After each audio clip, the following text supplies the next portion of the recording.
Good afternoon and welcome to another YouTube ink review.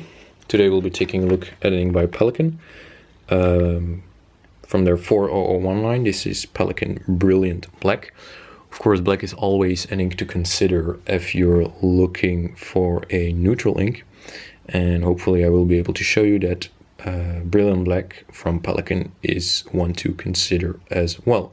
In the following minutes I will show you what the ink looks like, and I will show you how it performs, and hopefully this video can serve as a guide for you to decide whether or not you like it.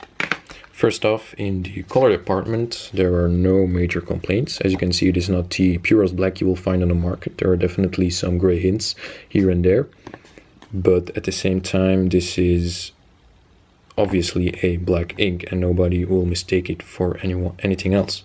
This is also evident from the writing sample. Some gray hints here and there, but overall a very nice black color, very neutral color for note-taking or filling out official documents. Other than the color, there is also another reason to consider this ink, and that is the fact that it performs pretty well. As you can see on this rhodia paper, no feathering at all, of course. Bleed is also non-existent, and show-through is minimal as well, which is always a bit tricky on black inks.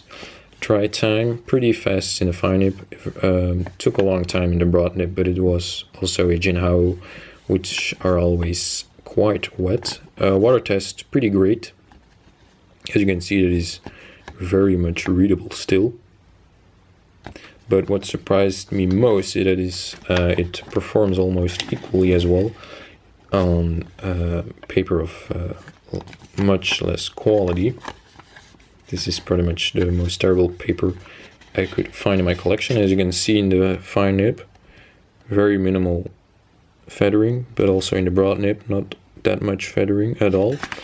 Bleed also very minimal. Which surprised me as well. Yeah, my camera refuses to find. There it is. You can see not a lot of bleed there. Dry time very fast on this absorbent paper, of course, but here the water test also really great. That is very much readable. Readable on the other side as well now. But as you can see, I wouldn't call it waterproof per se, but if you ever get caught in the rain, this will survive it. So that's also, of course, a plus on a neutral ink if you ever want to fill in important documents. So to wrap it up, Pelikan 4001 Brilliant Black is a very affordable ink that looks pretty great.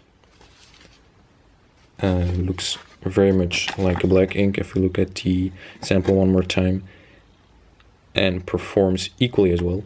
So if you're looking for a neutral ink, you might want to consider this one. It is very cheap here in Europe, but I don't think it is much more expensive in the United States. Hopefully that answers your questions about this ink. If you like it, don't forget to subscribe and give it a thumbs up. If you don't like it, don't forget to leave some feedback. Hopefully I will see you next time. Bye bye.